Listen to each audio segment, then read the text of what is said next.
wherever you are in the world. Welcome to the Sylbourne Show, connecting Jamaica. And yes, we're going to have a fantastic evening today. And I introduce my co-host, Mr. Oneil Cross. Oneil, how are you doing? I'm doing good, Sylbourne. How are you doing? I'm taking it easy over here in the UK. You know, as you know, we're on lockdown. So I have nowhere to go but do my show. Sound like a rap, isn't it?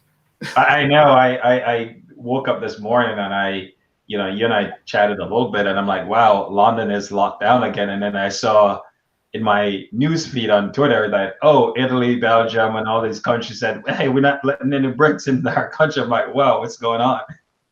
Well, that is so interesting because as a result of that, the people are now saying they are blocking us from going into anywhere in the world, and then people are also waiting for us to confirm the human trials, because we're the first ones which are having the vaccination. Yeah. So as a result of that, people are actually waiting on the UK now. So they are blocking us, and they're actually waiting for us at the same time. But nevertheless, still, I'm no scientist, so I don't want to preempt anything. But at the same time, while we are here still, I saw the shutdown, Oneil, from what is happening in America. What's happening? Who is the president? Is there a president? What's going on there? Is there a Trump still? Yeah, as you know, we have President-elect Biden. He's putting his team together, and the current president, I guess, his administration is focused on getting the vaccine out to the States, which I believe I saw some numbers this morning that we are up to over 100,000 or close to 100,000 that we have given vaccinated the population. So it's going to be interesting. I think I heard a number this morning in one of the television show that they're looking to do 20 million by New Year's Eve. So a great aspiration goal. But as you know, there's Pfizer, which was approved, which is the first one, which I believe is the one in the UK is given to the population right now. Moderna was also approved on Friday. So now you have two in one of the different, and as you said, we're not doctors but we're just, what we hear in the news is that apparently Pfizer, the temperature to store it as is minus 80 or something like that. And Moderna is around minus 20 or something like that, which makes it easier from a logistic perspective from NERDA to get into the wider population. So that's the push and the focus right now, is to get it out into the population, get to the more vulnerable communities, and get it distributed. But I can't wait. When my group is called, I'm going to take it. Oh, you're going to go for the vaccine? Of course. Once my group is called, I'm taking it, man. Once your name is called up yonder. Yeah, exactly. Well, ladies and gentlemen, Oneil and I are just having a good banter right there. Oneil is also a fellow Jamaican like myself. Oneil is a Jamaican-American technologist focusing on leveraging emerging technologies such as artificial intelligence, cloud to drive social impact and underrepresented communities. So that's what Oneil is about. And tonight our guest, which we're waiting for, is Miss Doreen Buchanan, CEO of Jamaica Diaspora magazine, which is a launch which was done a couple of days ago. And so we're going to talk about the diaspora in a way and to have that discussion with her. However, at the same time, I will also be talking to a couple of guests, which I had the other day, which is Caroline Legister and her husband, Mr. Leighton Legister, where they organized a raffle. And this raffle was to get some tablets for Richmond Gap Primary School. And as a result of that, it was successful. So I'm going to bring them on shortly for them to sort of explain and tell us how it actually happened and how did it go. So without further ado, Oneil, I'm going to bring in my two guests here. Here we are. Hi guys, how are you? Hi, good evening, Sylbourne. Fantastic. Okay, good evening. Thank you. Oneil, you may not have known, but we had this raffle the other night, and it was awesome because Leighton and Caroline have this company called Lee Color. Did I get it right? Yeah. Lee Color, and Caroline is from St. Thomas, and there's a school down there, Richmond Gap Primary School, which needs some help. So as a result of that, they went ahead and they did this raffle, and they asked me to use my platform, and I did jolly well, and it was successful. But I'll let them tell you after the show and what happened. So tell us, how did it go now? Okay, good evening, everyone. Hi, Oneil. Hi, how you doing? We're fine, thank you. Thank you. Thank you very much, Sylbourne, for having us again. And also, we just want to say a huge thank you to all the customers who have purchased the tickets and to all the donors as well for the donations that they have made. We've sold, sorry, I just want to say congratulations to Michelle Smith, who won the raffle. We've sold 103 tickets and we received £50.26 in donations. So altogether, we've raised £565.26. So we should be able to purchase at least 10 tablets. We wanted at least 11 tablets so far for the children of Richmond Gap Primary School in St. Thomas. Thank you. Okay, so and so what's the next step now? What's the next step now? The next step is to try and get the tablets actually at a more reasonable price right now. So we're going to be sourcing that. But we know what to do out in the stores were actually low because of the lockdown. But we need to look online as well to see how to negotiate a better deal for these tablets. I think that's what's next for now. Yeah. Because what I understood was that there were about 18 or 19 tablets which are outstanding, if anything like that. Yes. Yeah. And according to this, the principal, and with what you have now, we believe that a good deal, because Oneil, one of the things, Oneil, with regarding tablets and all those things is that we cannot, and we don't want them to be at the same prices, isn't it, Oneil? Correct. You want to try to get, as best of a deal you can. And the question, are you buying them in the UK or are you buying them in Jamaica? We're looking to purchase them within the United Kingdom. Okay, and then ship them to Jamaica. Yeah. Yes. Yeah, you always try to get maximized.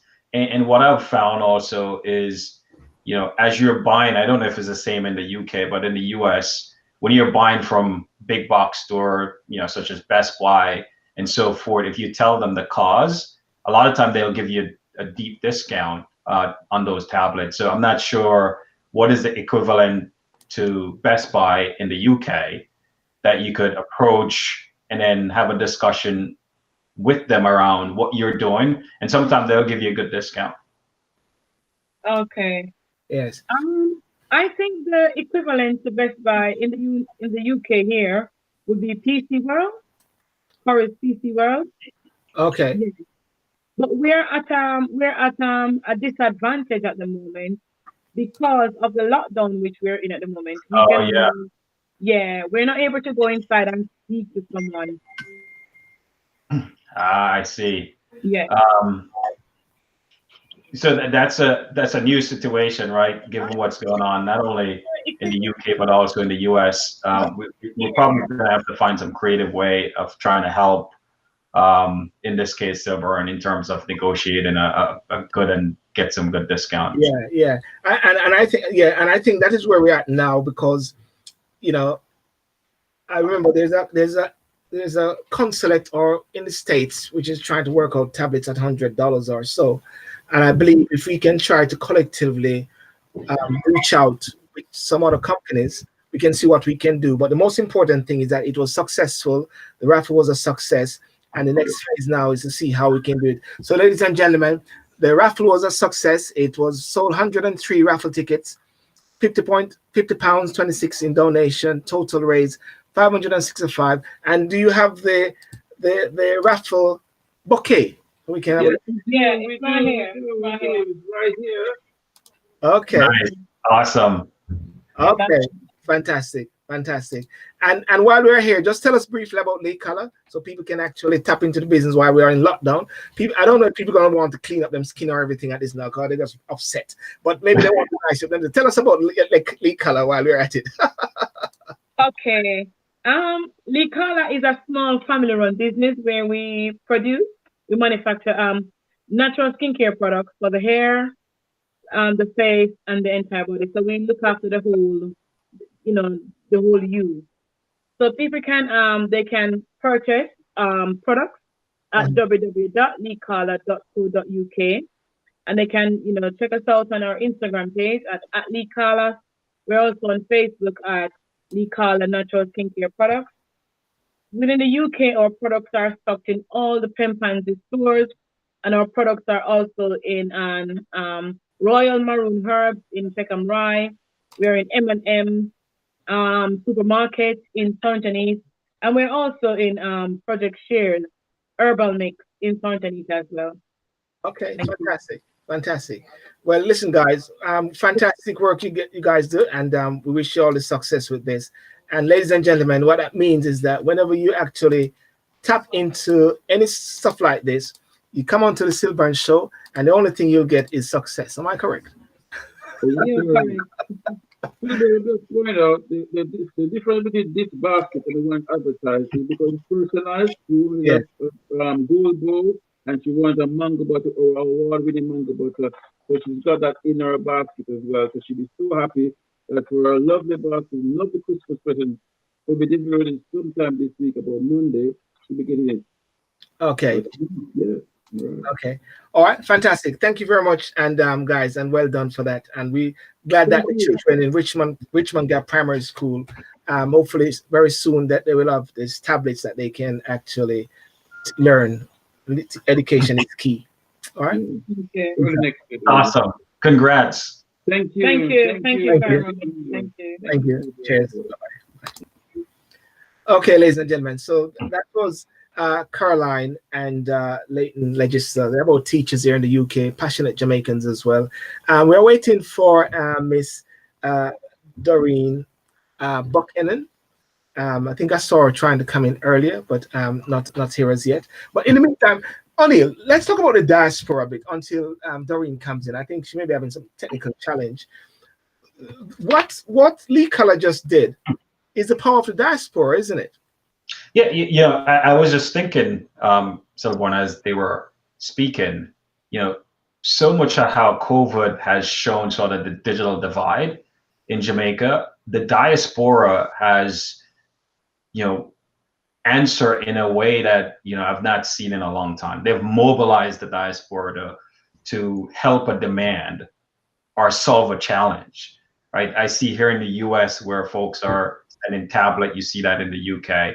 So just tell you the power of the diaspora to, lean in when there are issues like this, but not only when there are issues, but how we collectively going forward take this sort of new environment that we're going to end and sort of look at the needs from a Jamaica perspective and how we collectively as a diaspora mobilize. Because when you look at it, you and I was talking about the numbers, there's about 1.3 million Jamaicans living outside of Jamaica.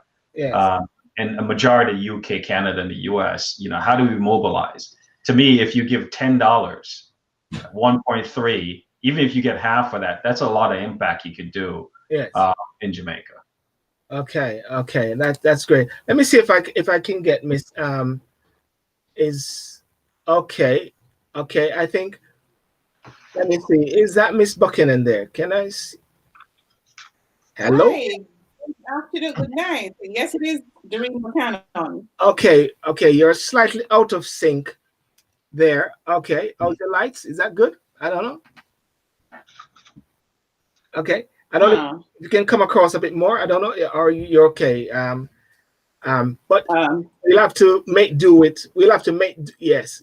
That's a bit much better. Is that good? Yeah. This is good. Well, we'll have to work with it because the most important. The most important thing is that you're here.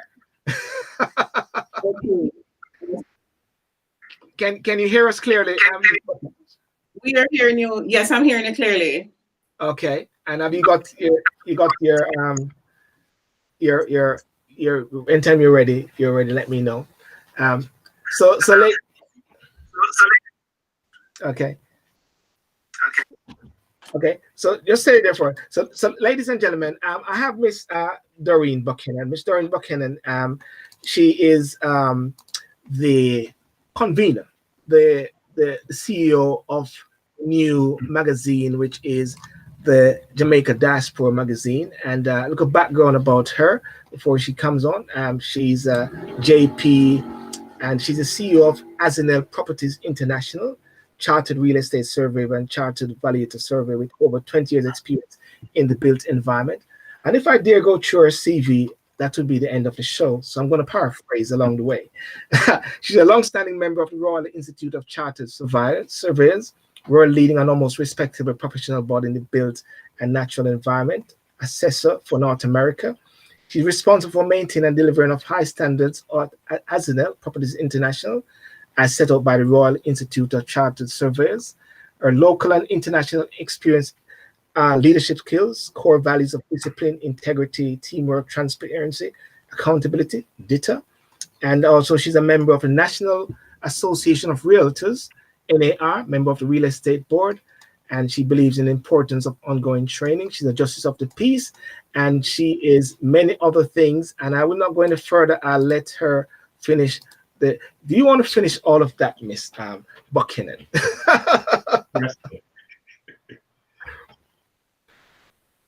Yes. Can you hear me clearly? Yes. We're not hearing her. We're not hearing her. I don't think she's not speaking actually. She unmute. Okay. Can you hear us, Miss Buchanan? Can you hear us? No? Oneil, can you hear me? Yes, Oneil? Yeah, I can hear you. Yeah. I She's think speaking, but I don't know if we are hearing her. She's speaking, but I think there's a muting. There could be a muting situation from your side. I think we heard you a while ago, Doreen. Can you speak? Can you hear me? Can you hear me? No, she's not hearing me. Michelle Brown, good to see you. Sylbourne went to Brownstown College together. Hearing you clearly. No, Oneil, nothing. Yeah. You're hearing. Okay. There you go. Fantastic. So good evening, and how are you? Good. Yeah. Fantastic. Good evening, and how are you, Miss Buchanan? Thank you. Yes. You had your successful launch of the magazine a couple of days ago. How was it? Just hoping that you can hear me properly. Okay. Miss Buchanan, what I'm going to do is we're going to ask you if you can try to come back in, if that's possible, and maybe come a bit closer, because we're having some technical challenges here. Okay. Thank you. Yes, Oneil, yeah, maybe she can try to come back in there. It's a bit distant. Yeah, so we're talking about the diaspora until she comes back in, and she goes straight into the whole essence of the diaspora. You know, I've been to Jamaica in the various conferences, 2004, 2006, 2008, 2010. And one of the things about the diaspora was that there was supposed to be this coming together whereby everyone worked together strategically. Mm-hmm. And when I see with what Miss Buchanan is doing, it's like filling in the gap. Mm-hmm. I would want to say to a certain extent is that your mic is now, I think. Yeah. The failings of the government. Did you hear what I said before? Filling in the gap was the last before the mic. Yeah. The failings of the government, which creates a gap that people are picking up.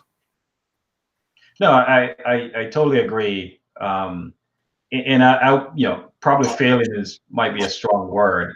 I would say over the last decades or so, there's been huge focus on what I would call inward policies and infrastructure within Jamaica.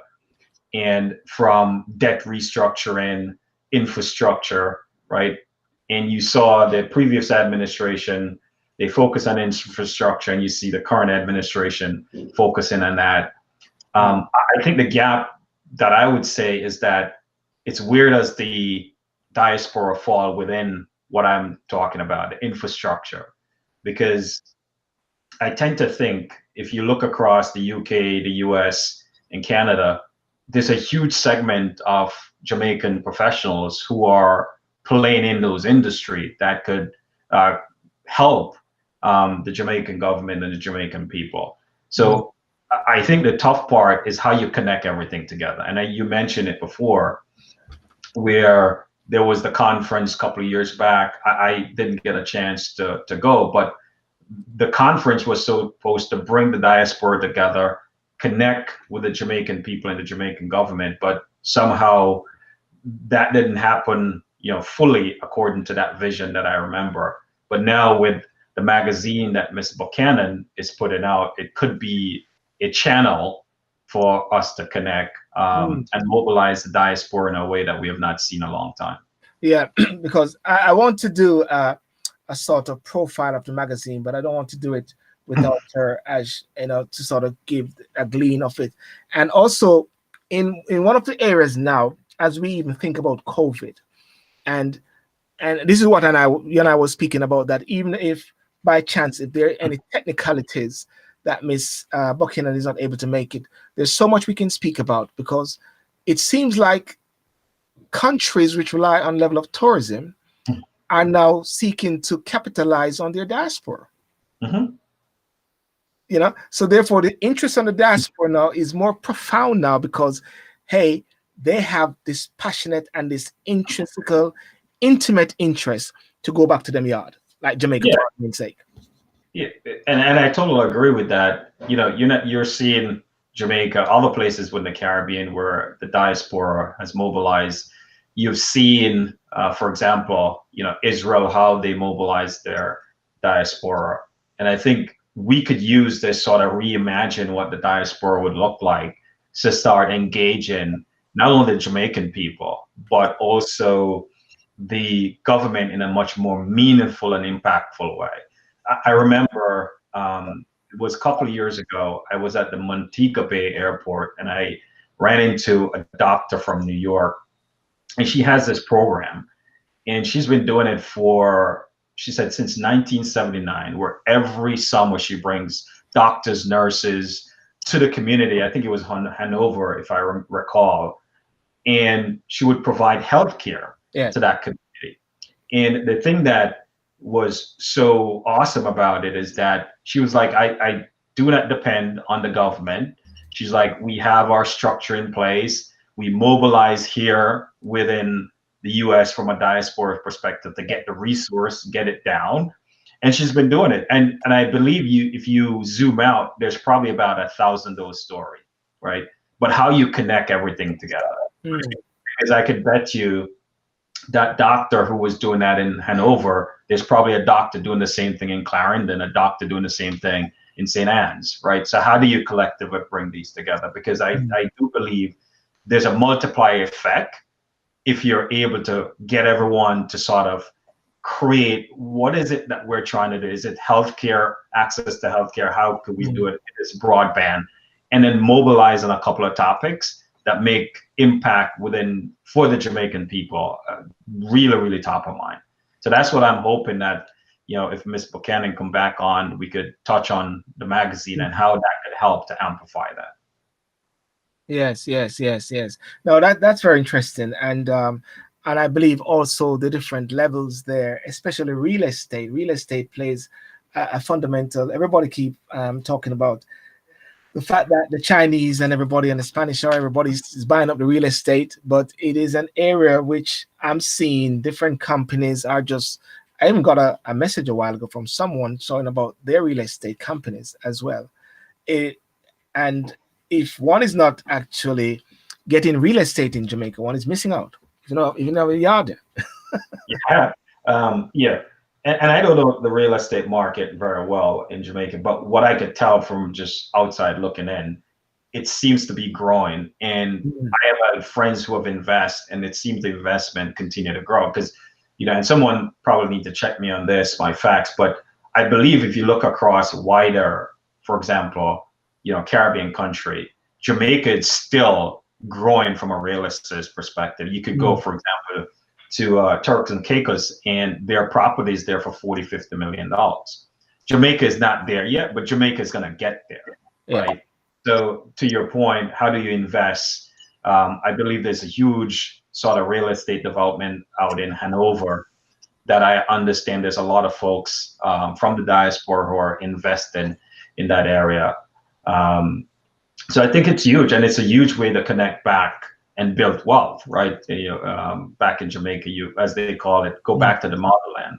The one question I would pose to Ms. Buchanan is around, when you look at Jamaica traditionally, the way we build is you build a room. Well, you start with a foundation, you build a room, and it might take you 5–6 years. How will that evolve in Jamaica, right, over the years? And, when you look at it, who are the folks that are making those big investments in Jamaica now, other than, as you mentioned, the Chinese and so forth? But what about the traditional Jamaican? Are they making investments in Jamaica? Okay, I think we're getting some traction here. Keep talking, Oneil, until I sort it out from our side. Yeah, so I'm feeling something happening there. Yeah, I do believe it's a huge opportunity because 1.3 million plus, I believe, and again, someone have to check us on this. The last number I saw was around 2-point-something billion in remittance going back to Jamaica, which it seems is about 15 to 16% of the GDP, which is huge because I think the next GDP. Oh, sorry, I can see you, Ms. Buchanan, but you're slant. We've got to interview you this way.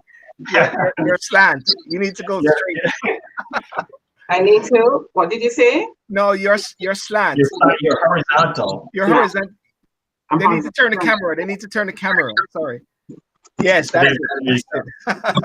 Oh. I mean, you're gonna want us to go like this. You know what I'm saying? Yes. Okay. We could adjust the camera a little bit.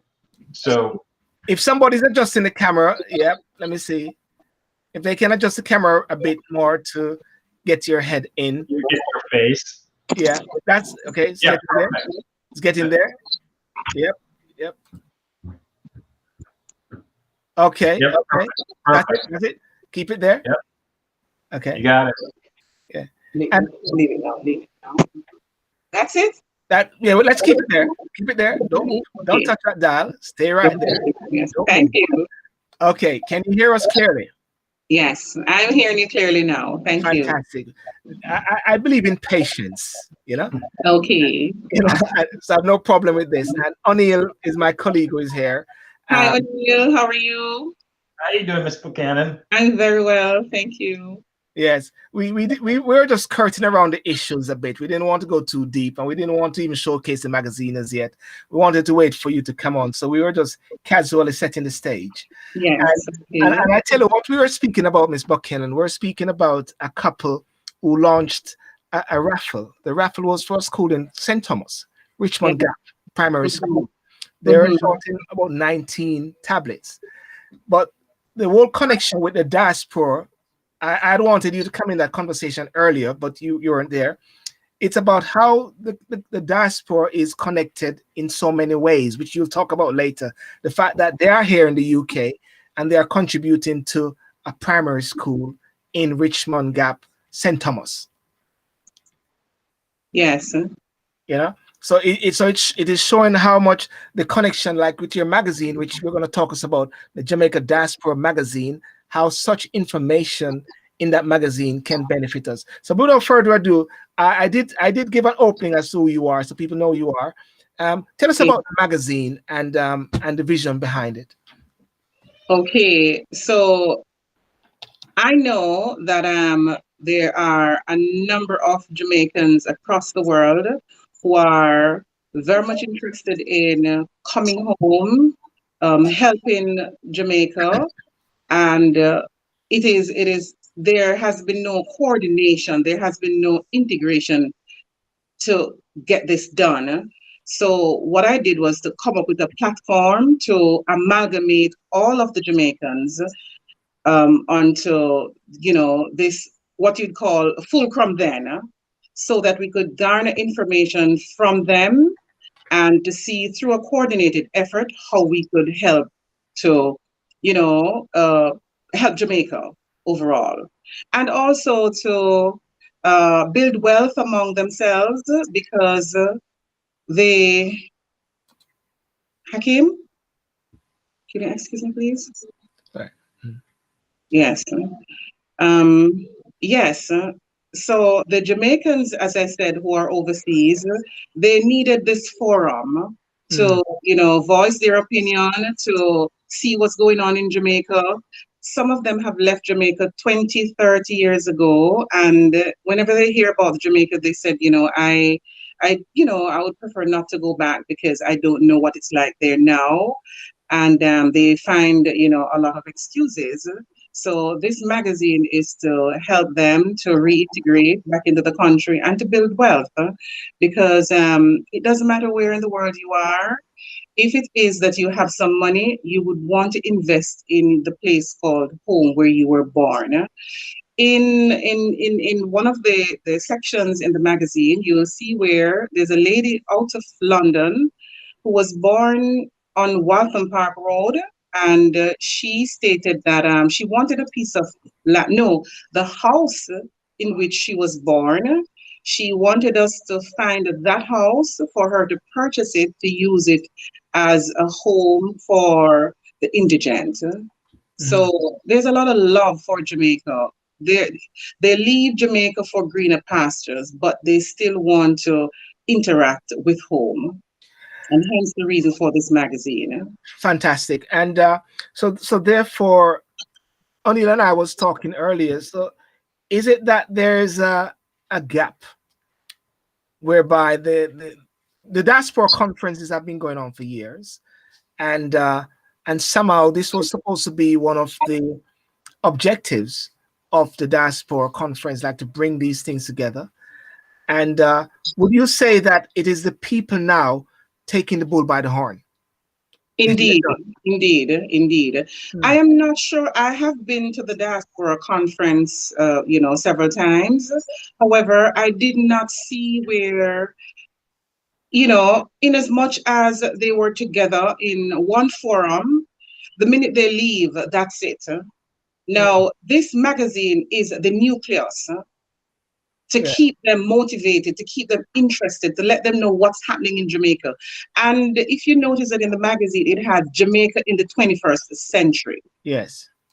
So they can see clearly what's going on in Jamaica. And aside from that, they will see also real estate. And not just real estate, but how to purchase real estate, how to protect your investment while you're living abroad, how to invest in Jamaica without moving from where you are via e-commerce. Wow. So you have the banks who participated in this, Jamaica National Bank, you have the Victoria Mutual Building Society. So they provide information for dissemination across the diaspora to say, if it is that you have some money, you could contact us. We will show you the way to spend that money. It's very simple. If you want a piece of land, and it doesn't matter how much money you have the National Housing Trust. They give their mortgages between 1% and 4%, and you don't need to be in Jamaica to make a contribution to the National Housing Trust to benefit from their $6.5 million. Yeah. You can stay wherever in the world you are and do that. You just make your contribution for a year, and then that qualifies you to buy a piece of land. And having bought that land, then you can now save towards building on it. So that when it comes to retirement age, then there are a number of persons in different countries who do not allow you to become residents of that country, and therefore you cannot invest much in there. Yeah. Oneil, you want to come in there before I showcase the magazine? I'm going to show a quick slide of the magazine. And Ms. Buchanan, this is awesome. But as you're talking about sort of the vision, and Sylbourne and I were talking about the gap, and this is one channel. You know, real estate seemed to be one aspect. But if I remember reading, you know, at the top of your magazine, it's about that integration. So can you talk to some of the other areas? So real estate is important, as you said, because it's a way for us to connect back, and I call it the motherland. So the question I have, you know, what are some of the other areas that you showcase in the magazine? Well, we have a number of areas. We have we have Jamaica in the 21st century. We have our bridges and roads, and just the beauty and splendor of Jamaica. We have that there. We have the areas in which you could, you know, look into in order to invest in, as I said, you know, real estate. We have a poem there called Backyard. Yeah, I saw that. I enjoyed that. We have a number of greetings from the government, the Prime Minister, and the ministers of government, as well as the leader of the opposition. And yes, so these are the things some of the things that we have highlighted in the magazine. What I'm gonna do now, you can see the magazine before you. Can you see it, Miss Buchanan? No, I'm not able to see it. I'm seeing it. It's coming through, Sylbourne. Okay. Okay. What we're showing first is the first page. So if you got the magazine before you, I'm showing the first page now, where people can see Volume 1, Jamaica Diaspora magazine, and the next page you're seeing Oneil Properties International, giving people a sort of preview. I'm giving a sort of cinematic view of it. People are seeing the Backyard, the poem you did that poem, yes? Yes, I wrote that poem. Do you want me to say it for you? What a way of shame, me boy. Lord, yes. Let me down. Me shame you. Let me grab a chair and sit down. You want to go to the second verse?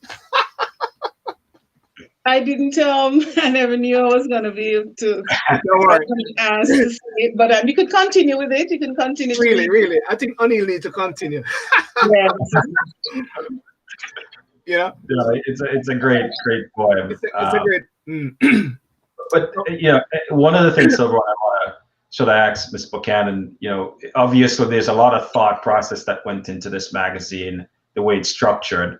And this is, you know, Volume 1, if that's what you're calling it. You know, can you walk us through sort of the process? How did you get here? You know, you talk about that integration, but how did you get there? Because the magazine seems to be well put together. How did you get there? And sort of what was your inspiration?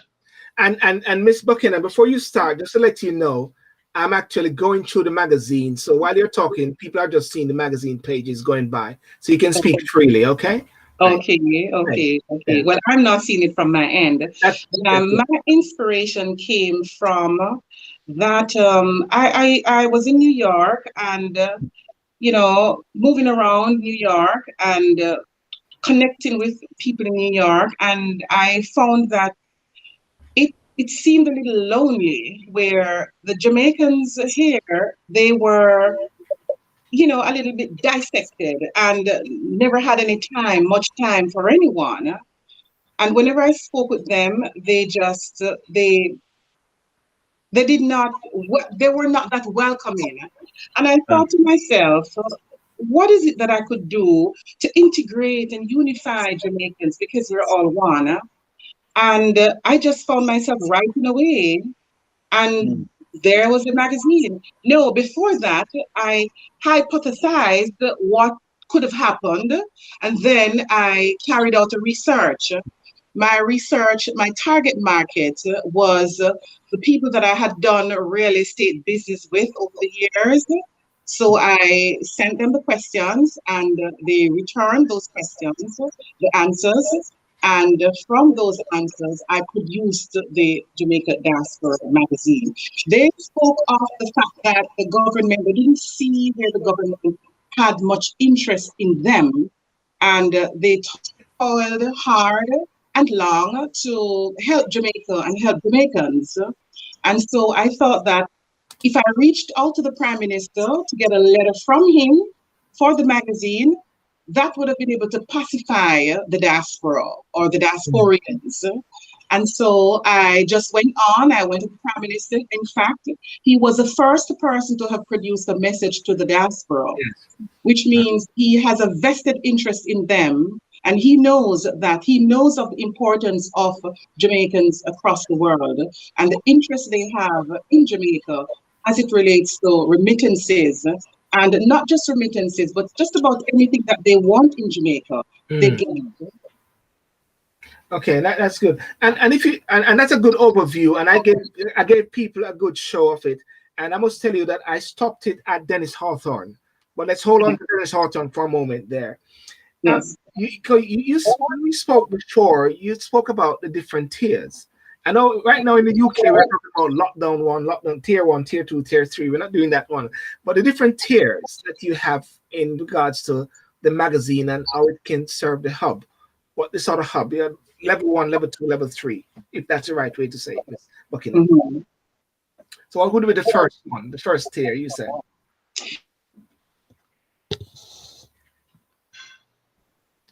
Are you there? Froze? I think she froze.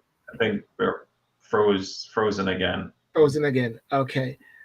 Well, it's in the USA, so it's not flow. Because people always talk about flow. It's some issues with flow. But I don't want to say anything about flow at the same time because I keep talking, But Oneil, in light of what she's actually saying, though, the magazine seems to have this hub, which sort of pull things together. I'm going to see if I can get her back. And sometimes the best way to get her back is if she can log back in. But in looking at the magazine there, and I think Nordia Mackenzie was saying me. So I guess she wants a magazine, and you're saying how you can get the magazine. Well, I can tell you how you can get the magazine, and she said after in the later. I got the link whereby you can actually subscribe to a website. I will send that to you later. We'll get that to the end. I'll wait for Miss to come back in, and I'll say to Katie, if you can ask her to come back in, and also to Nordia. Nordia, this is not you, Nordia. This is another Nordia in Jamaica. If you can ask Miss Buchanan to just come back in, no problem, and we can continue that way. Oneil, in the States, while we're here, what is in light of Kamala Harris now ascendancy to vice president, is there some sort of resurgence in the sense of the diaspora? Is she speaking in line to the diaspora, or is she just really focused now on just getting in there and get Trump out of the way? No, I think what I'm hearing, I forgot the gentleman down in Florida. Yes. Apparently she is engaged in diaspora, is what I understand. There have been some discussion with the transition team on things that are important to the Caribbean, immigration being one of them, trade. So partly she's focused, and given her knowledge of the Caribbean and Jamaica specifically, I hope that engagement and resurgence of the sort of the collaboration between Jamaica, the diaspora, and the government is top of mind. Because I've always said, this part of the Americas are some of the last for us to look from a policy perspective. I think, President Obama went to Jamaica. I think Mike Pompeo spent some time in Jamaica around some policies. But I would love to see a much more engagement between, the Jamaican government, the diaspora, and the incoming Biden administration, especially around drug trafficking, because I think that's a huge piece. And how do we help Jamaica around crime fighting? I think those are huge areas of common sort of common policy that we could figure out, right? And it'd be interesting to see who's the ambassador. I haven't heard anything of who would be the ambassador to Jamaica, because I believe Jamaica ambassador is Cayman, a couple of different Caribbean country is sort of headquarters from an ambassador perspective out there. So, but to specific your question, I think the Jamaican diaspora in this country is expecting given the heritage, that Jamaica would be much, much more front and center, or the Caribbean at large. And, you know, the question becomes, where does CARICOM fit into all of this, right? Because I could argue that CARICOM has been dormant for a long time. So, but I think the Jamaican diaspora is excited, and the engagement, from what I understand, has started. Someone just asked me a while ago how to get the magazine, and what I'm doing, I'm putting the details there, or you can get the magazine, ladies and gentlemen, and also on Instagram as well. You can get the magazine there, which is scrolling across the screen. I can see Mr. Howard Brown in Botswana. Okay, congratulations, Ms. Buchanan and her team as a Jamaican living in Botswana, Africa. How can I get a copy of the magazine? And there you are. You can get a copy of the magazine there. Nordia Mackenzie, you asked what Nordia said? Nordia said, I've been moving back. That's why I said me. Yeah, I mean, Nordia is just peed off with what's going on with this whole COVID. She's been going back from last week, and here we are. We're back with Miss. Hello, you're playing hide and seek with us, but we keep finding you. Well, listen, what I've been doing in the meantime is doing some work for you, because Mr. Buchanan, Mr. Howard Brown is in Botswana, and he wants a magazine.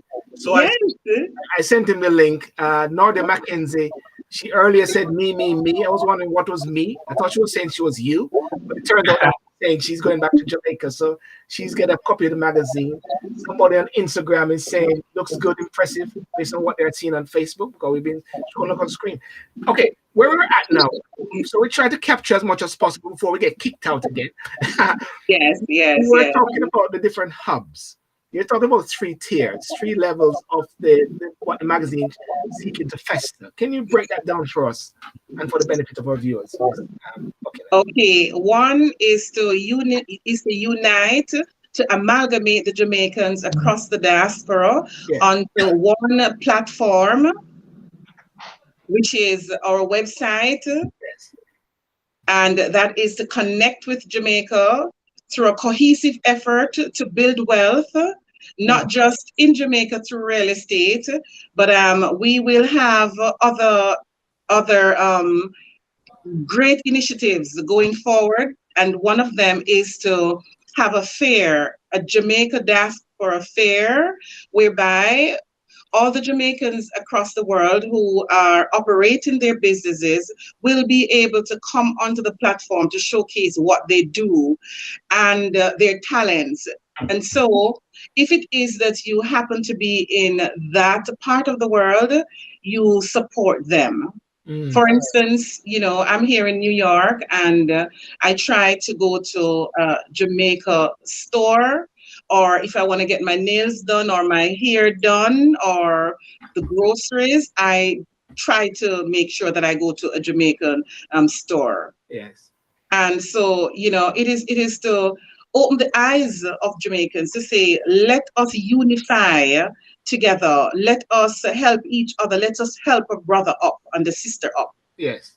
Okay. So I have a follow-up to that, Ms. Buchanan. So we need, you know, my technology head is bubbling. So when you say platform, right, I think of the Facebooks of the world, the Instagram of the world. So tell us, you know, distribution, it seems you could get it online, right? Are you planning a copy that you're going to mail out?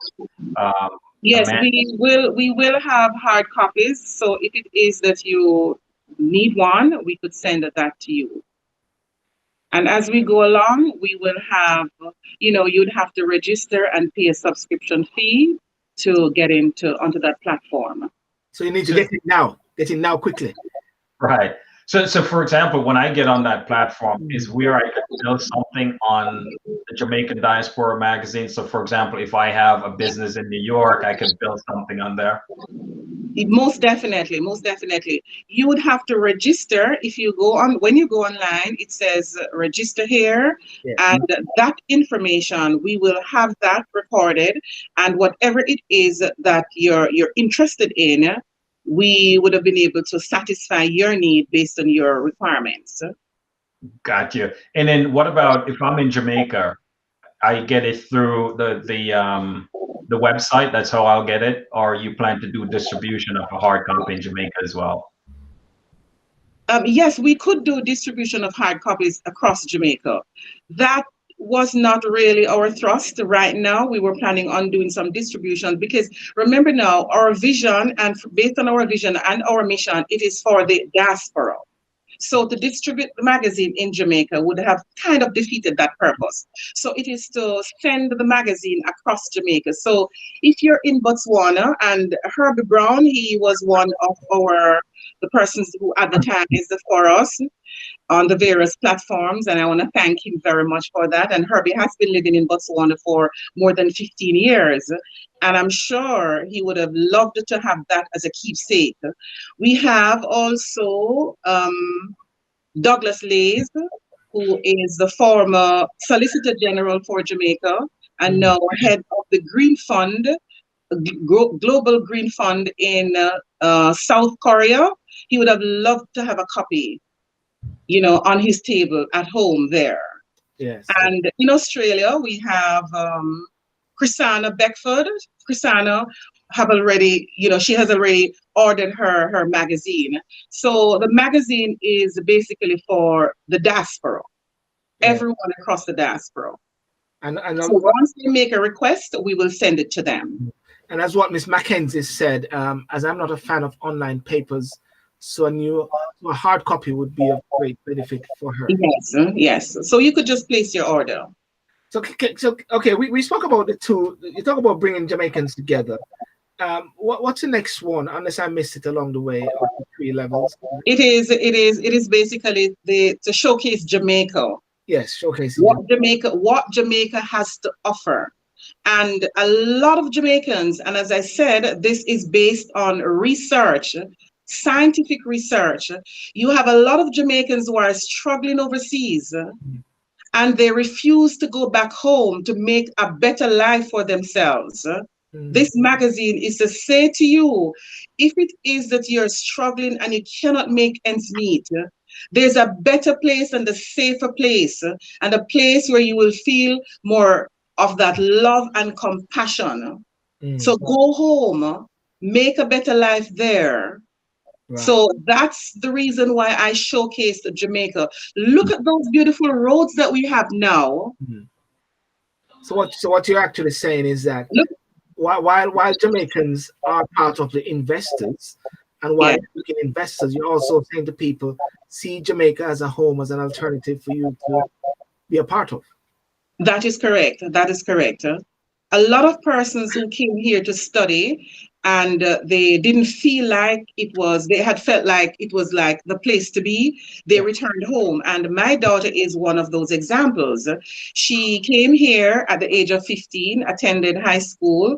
Well, she graduated high school in Kingston, Immaculate High, and then she came to the United States, finished up sixth form at Trout Rosemary Hall over in Connecticut. Yes. And then she went on to Clark University over in Massachusetts.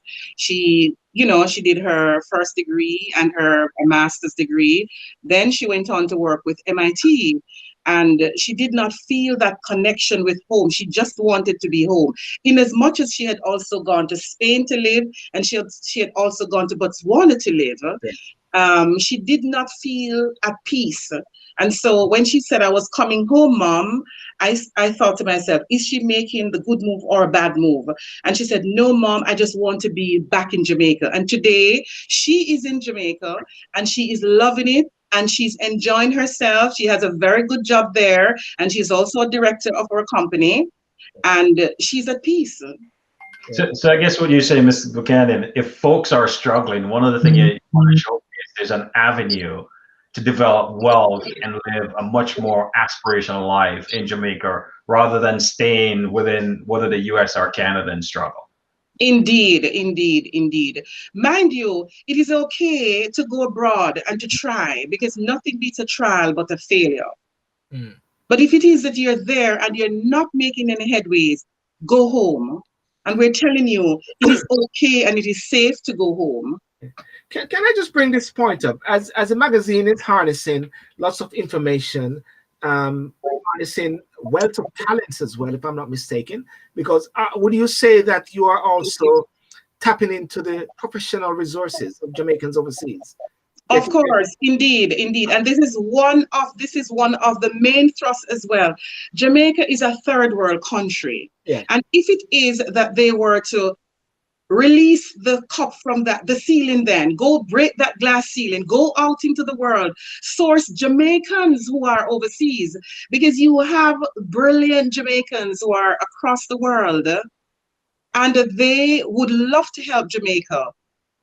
But Jamaica, I would say the people in Jamaica or the government of Jamaica, they're not aware. So I am bringing this to the fore, just to say to them, for instance, we have infrastructural problems in Jamaica. Whenever it rains heavily, everywhere is flooded. But yet you have Herbert Brown, who is building out the Botswana, which is the richest country in Africa, building out Botswana, and Herbie has free time, could give some free consultancy back to Jamaica, to the Jamaican government. Yes. It's interesting, the point that you mentioned, and it is fundamental, because as one was being involved with the Diaspora Conference from 2004, 2006, from the initial inception, there was a point where they convened, started this mapping of all the professionals. Yes. Do you know where that happened? What happened to that? I don't think it went anywhere at all. Wow. And that's a problem. Now, I could give you another example. We have Chrisana, who is in Australia. Chrisana works with the government of Australia, doing mapping and reintegration. So in terms of the GPS that we cannot finish in Jamaica, it has been stuck at the University of the West Indies for years. Chrisana Beckford, who is doing so well in the government of Australia, helping to build their GPS. Wow. Now, if you were to look at Chrisana and to say, Chrisana, we're trying to do this, but we're not able to get anywhere. Chrisana would have been able to help the country for free, because that's the place of her birth. So Ms. Buchanan, so with that, given, it's obvious 2004, 2006, and I think you're highlighted an issue.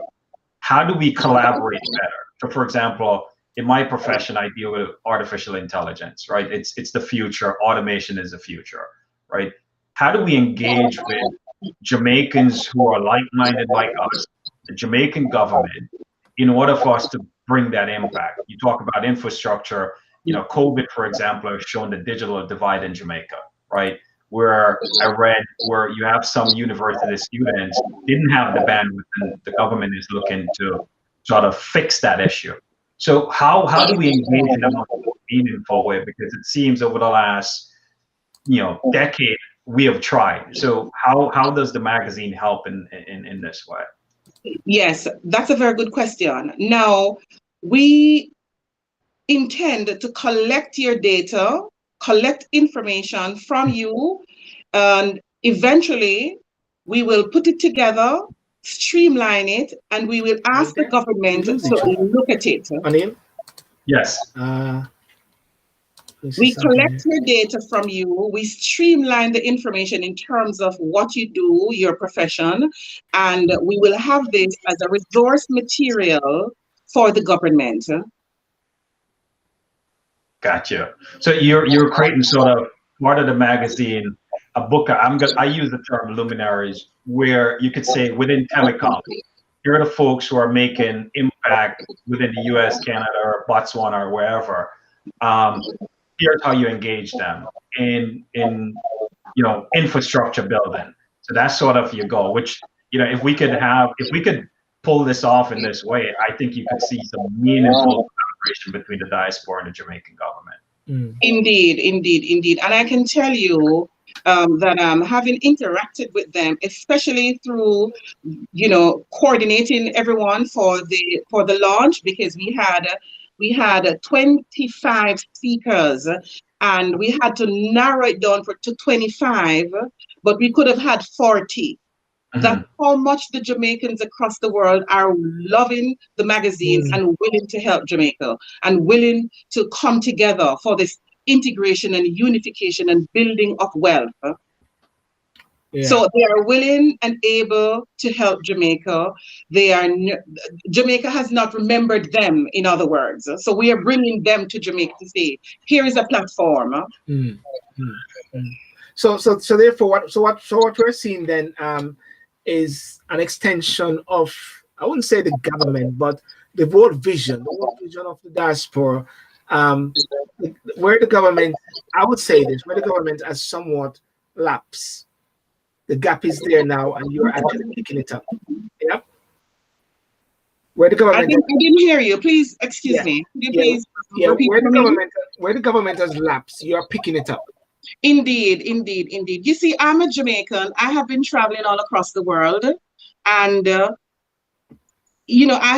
this is a niche market. This is a need that we need to have the government looking at Jamaicans across the world. And having interacted with them over the years, I'm saying, why isn't something happening? And why is it to sit down and not help to do something about it? Yes. I think this is a fascinating platform. And if you could use the platform, we said, to integrate all the different pieces based on your tier system, and we could mobilize in a way. We were talking about tablets, and Sylbourne had the couple on who had the raffle. Right, that's a huge need in Jamaica. I mean, your platform could be somewhere where someone in the US or Canada or wherever could say, I have 200 tablets to donate. Where can I go donate? And how you make those connections. That is it. You come on our platform, you speak to us, and we will help to, wherever you want to make that donation, we will help you to steer it into that direction, to whichever school it is, or whichever ministry you choose to donate to.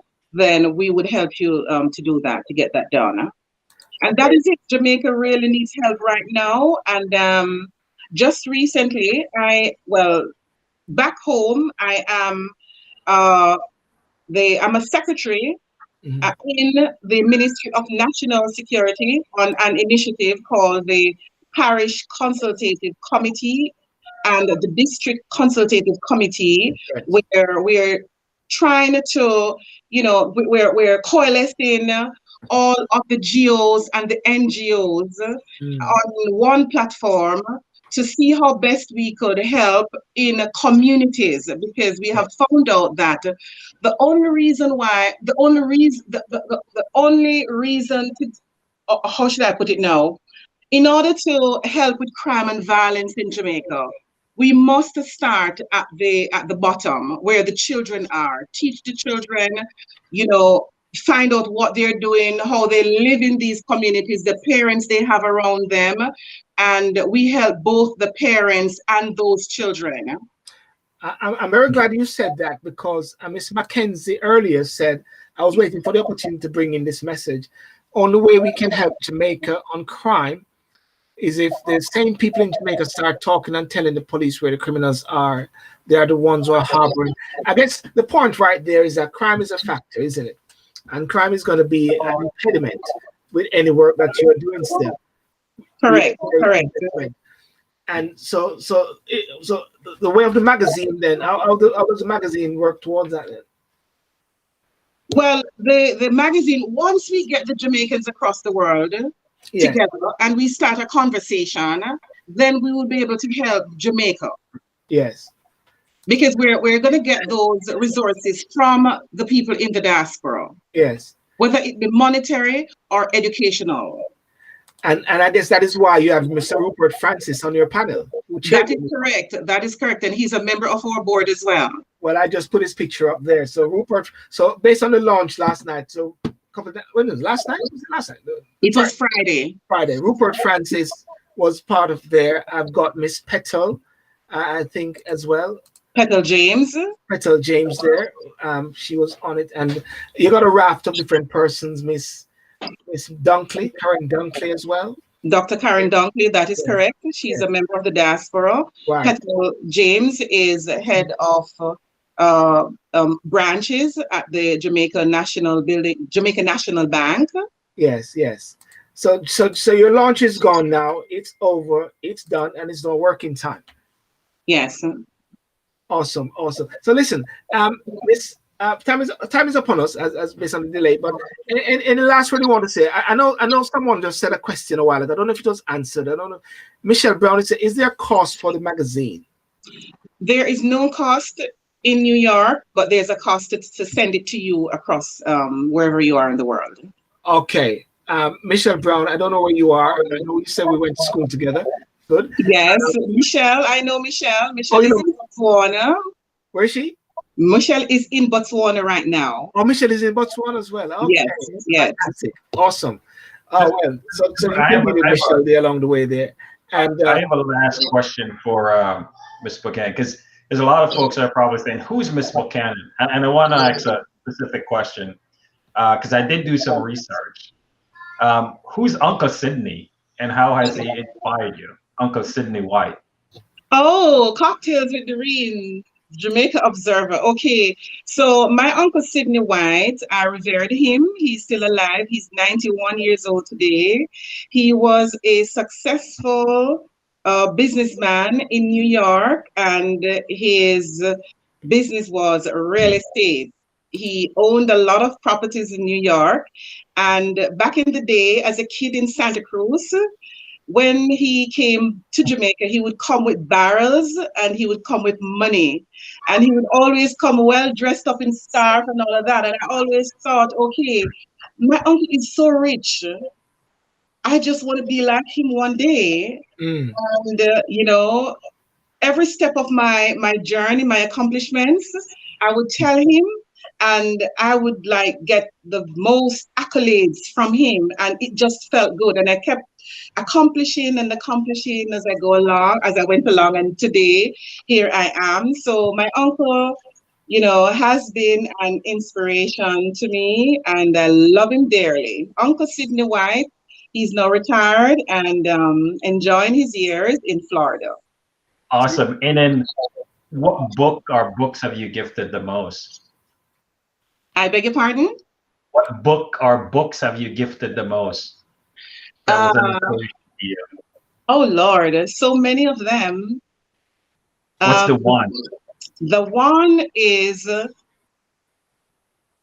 Invisible Man by Ralph Ellison. Awesome book. Yes. Oneil has been doing his research. Okay. Okay. And now I'm reading Michelle Obama. Oh Lord, that's inspiring. Yeah, that's awesome. Mm-hmm. But anyway, Oneil, any more questions? Because let's figure. We end on a light note, so folks know who Miss Buchanan is, what inspired her. So it's good. And you left us with one book, The Invisible Man. Yes. And ladies and gentlemen, as I said, I'm running across the screen below Jamaica Diaspora magazine.com. That is where you can actually get the book. That is the magazine. Eventually, it will be not free. I mean, I got feedback there, but I don't know what it is.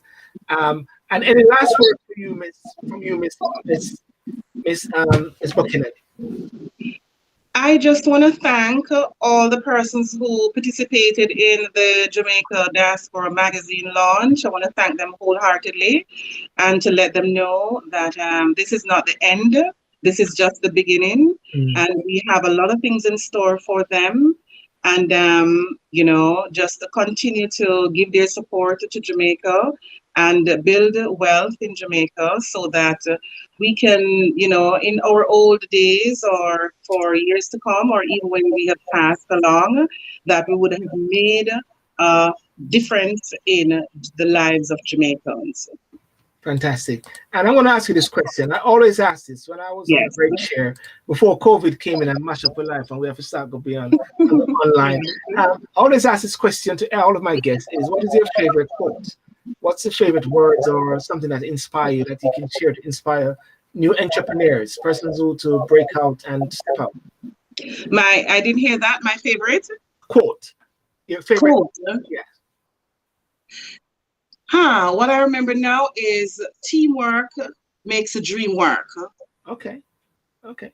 That's the quote that I can remember right now. Okay. And which is more or less reminiscence of what we have done over the short period of time to get the launch and this magazine out. My team. Fantastic. A great team. Ladies and gentlemen, teamwork makes the work work. Makes the dream work. Makes the dream work. Teamwork Yes. makes the dream work. And I captured that one as well. Ladies and gentlemen, I want to thank Ms. Buchanan today for coming on. We had some hiccup, but nothing is wrong with that. We persevere and we continue and we go through. So I encourage you to, get the book, get the magazine, and to tap into what she's doing, because at the end of the day, it is capturing Jamaica and capturing Jamaica to Jamaicans in the diaspora all over the world. And we were grateful to be visited by Botswana. Which is awesome. I've had Kenya, I'm tapping into Africa a lot now. Kenya, South Africa, been coming on my show, and I have my Botswanian as well. Yes. Okay. Thank you. And we had our keynote speaker was David Jarrett, Yes. head of the Jamaica Global Diaspora for Africa. So he was our keynote speaker, and it was we deliberately used him because Africa is a new frontier of the world, and we have 54 countries there. And so we really needed to hear from him as to what Jamaicans were doing across Africa. Fantastic. Okay. Well, thank you very much, Mrs. Buchanan, and we'll be in touch. And thank you so much for having me. Awesome. Have a good night and enjoy. Thank you. Enjoy the land of, I don't know, I said to Oneil, I don't know if it's the land of Trump or Biden, but enjoy. Indeed. Peace out. Thank you. Peace out. Bye-bye. Thanks. Okay, Oneil, so that was a wrap there. Oneil. Yeah, that was good. Enjoyed it. In spite of the technical difficulty stuff. Yeah. But what did you sort of pick up from the discussion? My sense is, with the magazine, and she used Miss Buchanan used the term platform, is to create this platform where Jamaican in the diaspora, no matter where you reside or where you live, Africa, Australia, the US, Canada, is a platform where you could go and meet other fellow diasporians and also connect from a business perspective. It seemed real estate is part of that as well. Mm-hmm. And then, how do we build that? I call it luminaries, book of luminaries that the Jamaican government could tap into. So I think it's awesome. Now is what is the near term in terms of to realize those dreams, because it's sort of the sentiment you and I chatted about. Yeah. I've heard many different diasporan things over the last 20, 30 years. And I don't believe, and someone could check me on this, what is the main impact? There are definitely a ton of Jamaica make an impact individually, but collectively I've not seen it. And I think it's about time.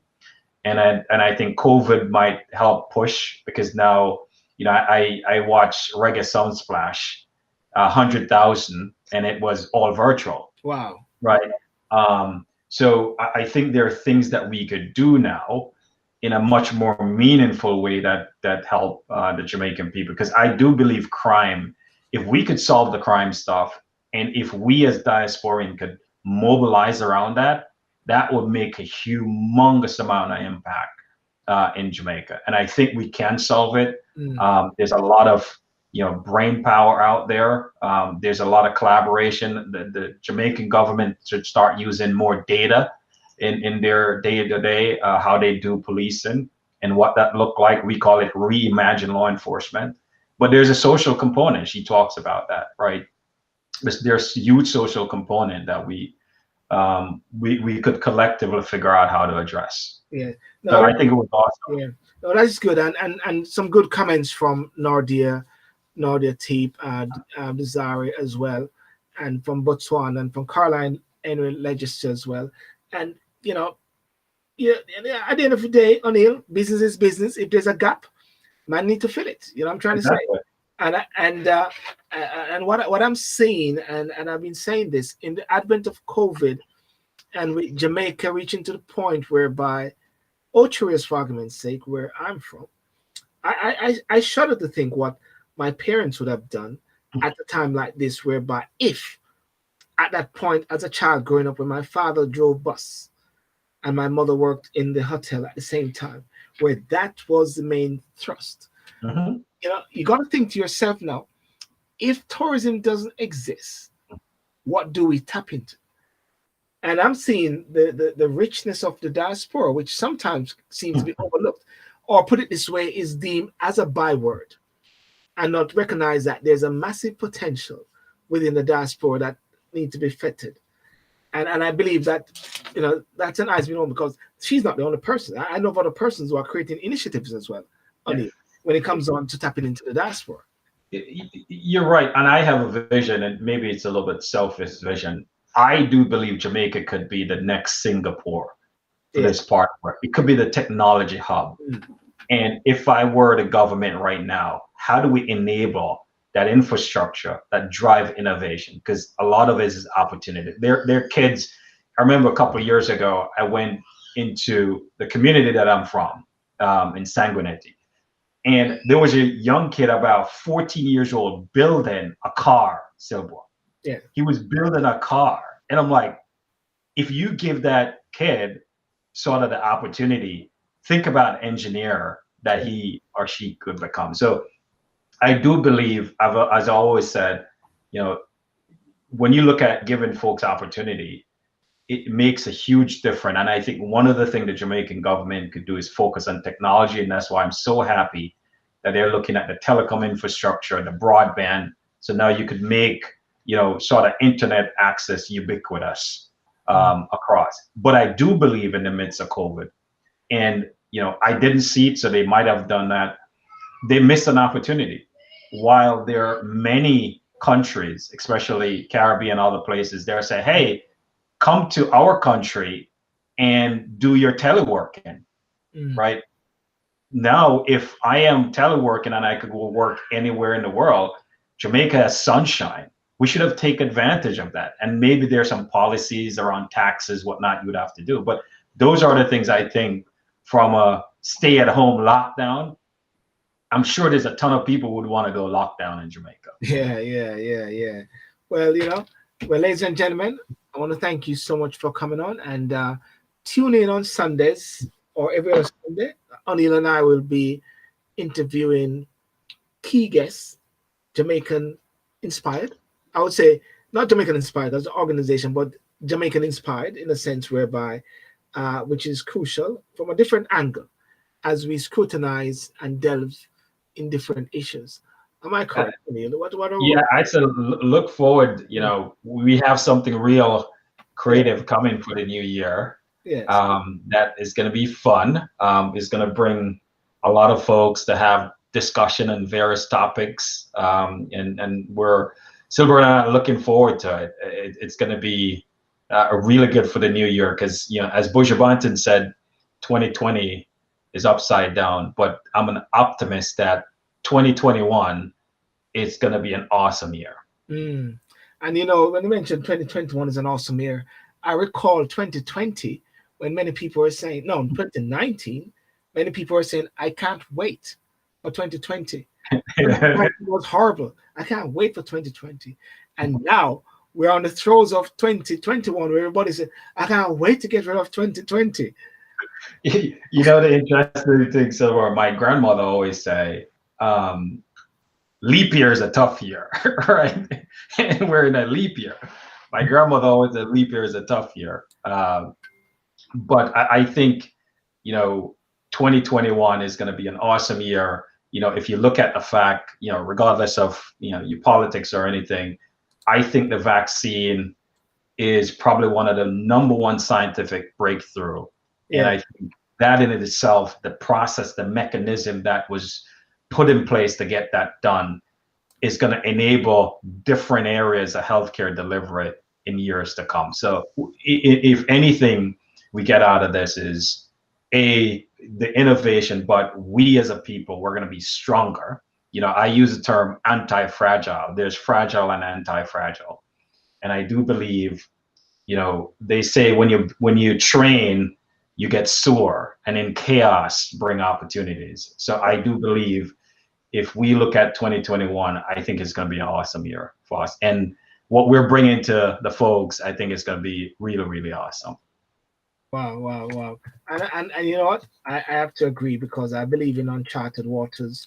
Whenever there's uncharted waters, there will always be uncharted opportunities, because it's uncharted territories. And I'm not going to say Brexit, because many people say Brexit is what you're talking about, but that's what you always say when Brexit was going. But so many things are happening now. And Desire said 2020, 2020 need to go. With how much longer to go for? 11 more days. Be gone. 2 more days. Well, that is if London can remain. I mean, what is it? What is the state saying now in regards to lockdown? I mean, are they pushing along that way, or are they just chomping through? I don't know. There's different, we're a state, right? So each state sort of do it differently. If you go to Florida, they're more open. If you go to New York has pretty much shut all indoor and outdoor dining. California. So each state has done it differently. Where I live in Virginia, there's a curfew from 12 a.m. to 5 a.m. But we're seeing cases spiking.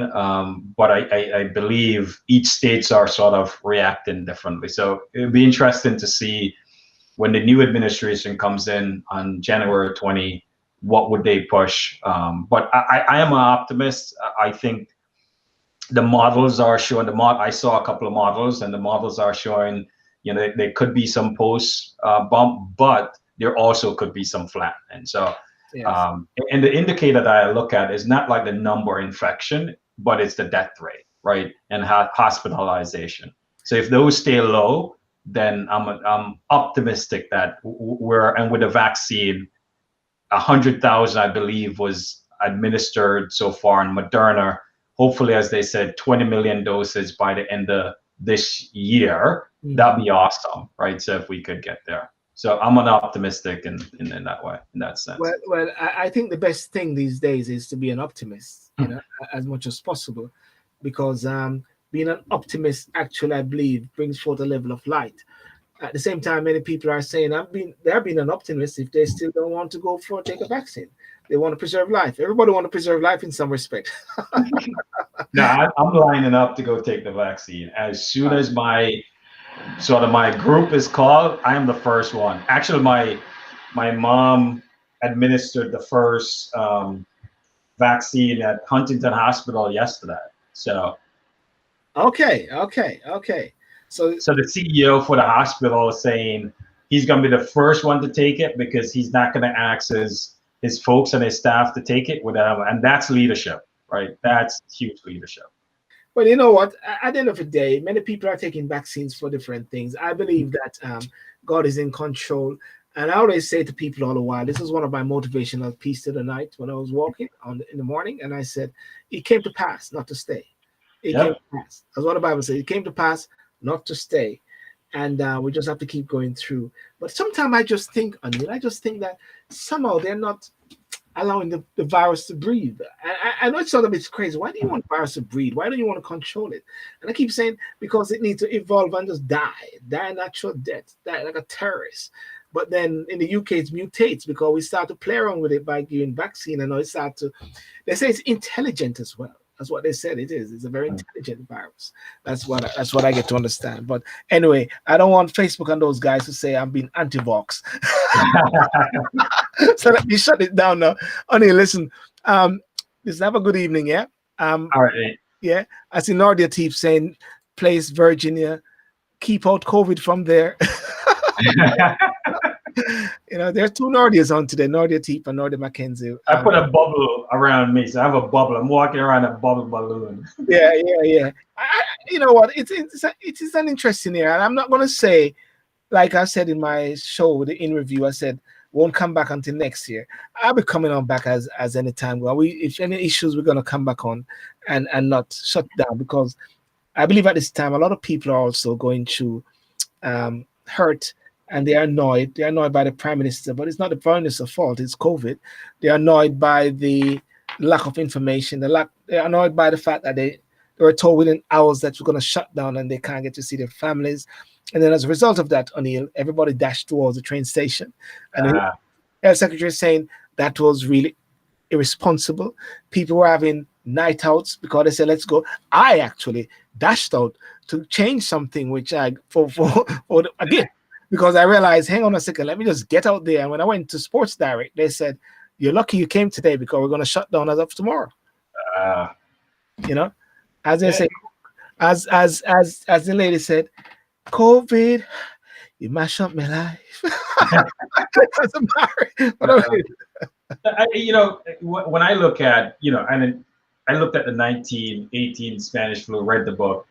The one thing I thought about was, you know, if we look at two world wars, 1919 and we look at 1945, we as a people, look at, you know, and I said, look at Britain, for example, during World War II, right, where the constant bombing and you guys mobilize in ways.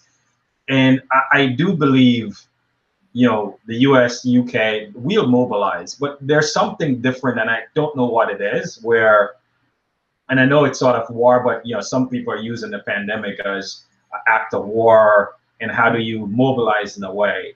And I wonder, historian, when they look at it, and if you compare the two, you know, I think they're going to say, you know, our generation, it was not as resilient as that generation, right? And I think there might be something to that, where the folks in London, for example, when the constant bombing, they were out in force mobilizing. Here within the US, where women came into the workforce and became engineers. So I wonder if we're not as resilient as we should be. That's a very good question, and sometimes I say that as well. You know, the Brits, the bulldog spirit, they go out there, but now everybody is so sort of going to use this term, thank you. Yeah. thank you, and Dion, you can actually interpret or Nordia interpret thank you. Who can interpret thank you? Not you, Oneil. Somebody, Nordia or Dion or Nordia team. You guys interpret thank you. Yes, it is deemed that the world now, and especially young people again, is they don't have this gravitas as before, because things are they get too soft. Well, Dion said it, them too soft. Yeah. And I think there's something to that. If you go back to, we grew up in Jamaica, you know, we start going to school walking by ourselves when we were 6 years old. We would go places, we go to the river, whatever, and we're gone for hours, and our parents just fine. You come back home and you have cuts in your knees, you might have a broken arm, and you know, you just continue, and there's that toughness that you grow. But now you see there was a story in the news where this lady let her kids will go and figure stuff out, and they went to go get some food at the supermarket. They're like 10 and 12. The cops stopped them, and they're like, "Yeah, we'll go." The cops went back to the parents and say, "You can't do that." Like, it's like, but back in Jamaica, you would go back. You know, at 6, you're walking by yourself, sometimes 2-3 miles to go to school, and you're fine. So that built up a toughness in us. I do. And I do recall when I was in primary school, remember this magazine called Children Owns? Yes. Me and Dave, Micah or Dave, brother, we were the ones that used to go down to primary school, go down to the post office and call it the Children Owns. Exactly. And it was such a great atmosphere. I mean, if I was in primary school that time, how old was I? I was about 9, 10. Exactly. Do that now. You see, the cops will come for the teachers. Oh my days, man. Yeah, and I remember walking home from school. My brother, bigger, and my sister, and we're all young, coming from primary school. I'm not talking school. Primary school. Wow. Yeah, you were like, you know, I remember my grandmother took me to my first day of primary school. She walked me up and said, you'll find your way back. And I just walked back with everybody else. walk back Wow. 3 miles. It was fine, right? But now it's a different model. And I used to see, for example, I remember my good friend Azric broke his hand, Mm. and the next day he was back in school. It's like, so there were certain things that our parents allowed us to do, but we don't get our kids to evolve in a way that build that resiliency, because anything that break, or we talked about, you work out, you build that resiliency, you get lost and you find your way home, you figure stuff out. I'll be honest with you, I think that's the same thing which is happening now regarding the virus and all those sort of things. I know it sounds horrible, but stay home, lock yourself in, don't go anywhere. I just think that we are just being so conditioned to be so soft, man, that we cannot withstand. I mean, the way children develop antibodies or get their strength eating dirt, man, messing around in the dirt. I know. Playing dolly house outside, and you go to the river and you drink the water from the river. It's like, it's stuff that we used to do where you're in mud up to your nose. Yes, and if you buck your toe, you just buck your toe. You know what I mean? Exactly. No social service is gonna come after you and say, "Oh, there's a cut on." Anyway, let's go there. I work in that field, so I don't say anything. I guess. But anyway, ladies and gentlemen, well, actually, what you guys have seen is a snippet of what Oneil and I will be doing coming up next year. Oneil, that was a snippet, isn't it? It came out. And Deanne, you got a lot of work to do. Get the branding sorted. Anyhow, she's there online. Yeah. Anyway, Oneil, listen. Have a good night. Yeah. All right, buddy. And thank you. Even for me, it's night for you. I'm sorry. 5:30. Oh yeah. Good morning for me. Yeah. Night for you. And guys, remember to like and subscribe to the Sylbourne Show. You see all the details there on Facebook and YouTube and the various channels. And thanks on Instagram as well. I see my favorite MP who came on, Rhoda Crawford, Chris Tufton the other night as well. Corey Hyde, Jamie, Instagram there. And for those who came on, and just to let you know as well, Nordia Mackenzie says she'll be watching in Jamaica. She's adamant. She's going back to Jamaica. She's a nurse in the UK, but she's adamant she's going back. And the word Fenke was weak, having no backbone. Another one, them have no balls, them too soft. Good night and have a good week and all the best. Thank you. Bye-bye.